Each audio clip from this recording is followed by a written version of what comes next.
959. This week's Pivot Point is proudly brought to you by ProfMed. ProfMed, intelligent medical aid for postgraduates. Pivot Point. Kaya Bizz. Indeed, on Kaya Bizz during Pivot Point, we hold critical conversations with leaders within the business landscape and really trying to evaluate what were the pivotal moments, pivotal decisions, and pivotal experiences which shaped their business exposure and business careers. Now, when you think about a pivot, it certainly changes and alternates the direction of how you move, right? And that's exactly what we'll delve into with our guest today, who joins us in studio, Kgomotso Lekola, who's the Managing Director at BT Industrial. He's Executive Chair at Africa Weather and Director at Future Foresight Group and LGC Capital. Kgomotso, such a pleasure to have you with us on the show today, sir. I'm actually going through your background and your title, and I am in awe of the company positions that you hold, the amount of innovation that you've shown, and just agility with regard to the various sectors that you have exposure to. Thank you for having me. I guess it always sounds... yeah. It does sound amazing, but perhaps let's actually start there. For the average Afropolitan who doesn't really know you or isn't too familiar with the organizations that you lead, introduce yourself to us, providing a brief background regarding your educational history and your interest as to what intrigued you into the business world. By way of background, I've done your regular, computer science type undergrad, your MBA. My drive, however, has always been innovation. I've always tried to look at environments and see what I could do differently to create change, very much from an early age, that curiosity to say, how can we do things differently? Probably one of the most well-known innovations that you might know that comes from my organization is, those SMSs that you get that tell you to move your car because there's a hailstorm coming? Yeah, that's one of our products. And here we are thinking that it's the insurance company making magic happen. They're all clients of mine. That's phenomenal, though, and that certainly speaks to one of the companies that you represent. But you also happen to provide commercialization, growth, and turnaround development strategies, solutions for other companies. How does that come about for someone who has a computer science background? So, I think one of the things with technologies, you learn that you can never stand still. You have to keep moving. You have to keep thinking about, the next frontier. If you don't, you will die. And particularly in the kind of context that we have in South Africa and in Africa in particular, if you do not innovate as a business, the only thing you can do is compete on price. And if you're coming in as a newcomer into a very established market with nothing different, you're going to be killed by the bigger, more established players on price. So the drive has to always be, how can you get your foot into the door with a different proposition that genuinely adds value to your customers? How do you test that, Kgomotso? Because a lot of us come up with fantastic ideas. We jot them down on pen and paper. We sign non-disclosure agreements until you actually enter the market and you realize someone else might have thought of this and they're actually doing it better. How do you test that market competitiveness that you allude to? So the story of the genius inventor in his lab coming up with something completely different and then, breaking the market, making billions is not true. Innovations are generally things that you do on the margins. So you look at things that already work and you generally try to do better. That's actually how knowledge develops. That's how science develops. You're always working on the margin, trying to do something slightly better. If you're completely coming up with something completely you might succeed, but chances are you wouldn't. The process itself, it's not foolproof. There are many good ideas that are not necessarily good businesses, and there are many ideas that could be good businesses, but they're just not poorly executed, or the time is not right. So it's very difficult. It's not sexy. It's painful and takes a lot of time. And, a lot of, at least speaking from my experience, a lot of where I've been successful, I would put some of it down to just pure luck. At the right time, with the right thing in front of the right people, it helps. They always say it's luck is where preparation meets opportunity. Yeah. Afropolitans, we're in conversation with Kgomotso Lekola, who is a well-established South African businessman. He is the director at Future Foresight and LGC Capital, to name a few of the companies that he leads, but has also been a key player within the world of innovation, entrepreneurship, as well as unlocking the power of technology within institutions. Kgomotso, I'm glad that you bring that up, that perhaps a lot of your opportunities have been based on luck, but of course there's preparation, there's research, there's networking, there's market knowledge, there's access to capital. There's so much that actually builds up into that single moment that we so often describe proverbially as, that when Lady Luck literally stuck. But you've also had and experienced a few challenges and failures, no doubt, within not only your entrepreneurship journey, but also leading corporate entities. And I'm referring to your background and experience to one particular pay TV subscription service, which we no longer exists. I'm not too sure if you want me to mention it, but I think it's a nice case study and lesson for us to learn from, right? Yeah, sure. Yeah. Sure. So what were some of the pivotal lessons there with regard to market differentiation, competitiveness that we also need to understand? So we could, maybe let's talk about what I did get right there. Yes, okay. Sure. So essentially, these guys had a customer base that was not so rich, a customer base that wanted to manage their expenses on a monthly basis. But the business model was such that they needed to pay subscriptions monthly with debit orders.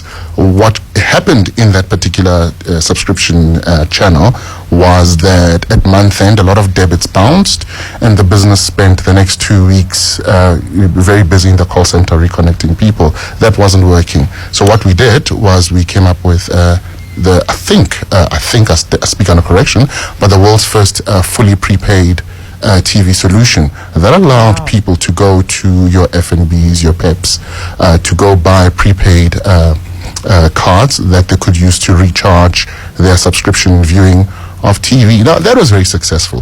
Of course, there were other challenges in the business that eventually led to the business being sold to another consortium. But again, the story is innovation. The story is not standing still. And this is the kind of genesis, I think, if to talk about my one of the businesses that I have now, BT Industrial, it emerged out of the propositions that we were developing to our mining customers in technology, and the opportunity was now, how do we do other things? How do we go into heavy industrial solutions? And that's when we created BT Industrial, where we looked at where some of the big opportunities, particularly from a mining point of view, were laying. As a consequence, one of the things that we did was to provide pipeline solutions for some of these mines that were highly competitively priced, yet work extremely well. Sure. That speaks volumes, actually, with regard to just your background and how you actually managed to identify these opportunities in a variety of sectors. And of course, the company we were referring to, for the benefit of Afropolitans who are still uncertain, is Top TV a moment ago. But of course, moving into mining and innovation that you touch on, innovation, disruption, these are all sexy phrases that are so commonly thrown around within the business and entrepreneurship fraternity. But what is your take on the level of innovation in South Africa? And are we going about it the right way? Because many of us try to follow the model of the Steve Jobs as well as Mark Zuckerbergs of this world by starting something in our garages or back rooms and hoping that one day it will stumble across the right person who will invest money in it, and boom, it's an overnight success. So Steve Jobs never invented anything, just by the way. The genius behind Apple was Wozniak. Steve Wozniak, yes. Yeah. So he's the guy who was doing all the technical work for Steve. Steve was just a great marketer, and he found money and he found opportunity. So I say again, I think we have incredible entrepreneurship, an incredible entrepreneurship spirit in South Africa. All you have to do is to just look at the number of informal businesses in the country. The question is, to what extent do we support early business so that those businesses actually formalize and one day become big? And that's a function of access to finance. That's also a function of education, right? And then a function of access to markets. So some of these, I guess what I'm trying to say to you is, I think there's sufficient innovative spirit in South Africa.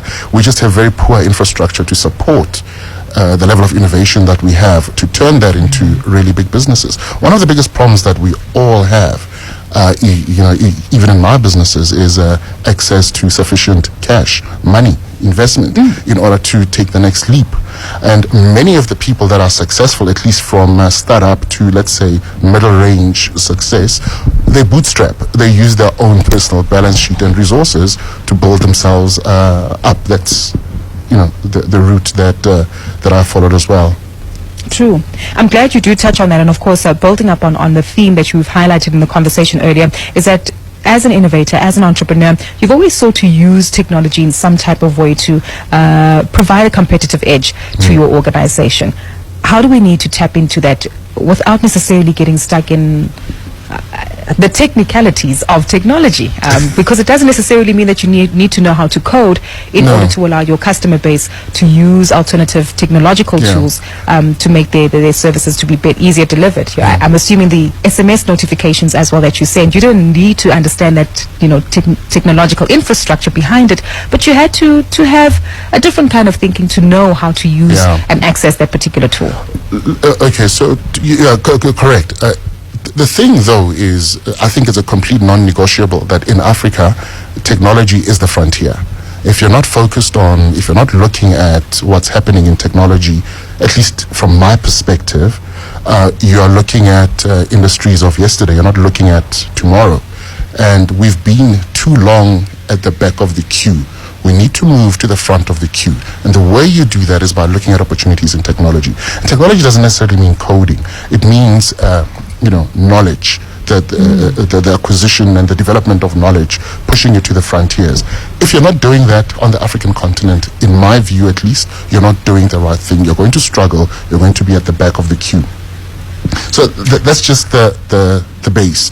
Now, in order to move from there, you need good training, education, skills. Yes. You're quite correct. I don't need to be the genius software developer to come up with an SMS that warns for hailstorms, but you have to have sufficient knowledge to understand how to make the different bits and pieces come together and deliver a genuine service that is meaningful to your customer.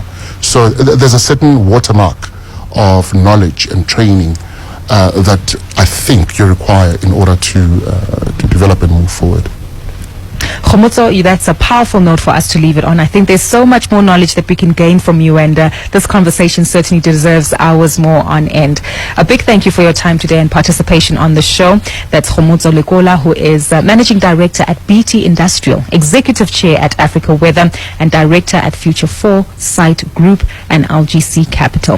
He joins us as our Pivot Point guest today as we look to give you some insight into innovative leadership, understanding the broader concepts and themes that entrepreneurs need to establish, and perhaps sourcing solutions as to how we can address the infrastructure shortages we have in order to really unlock the innovative mindset that South African entrepreneurs look to express.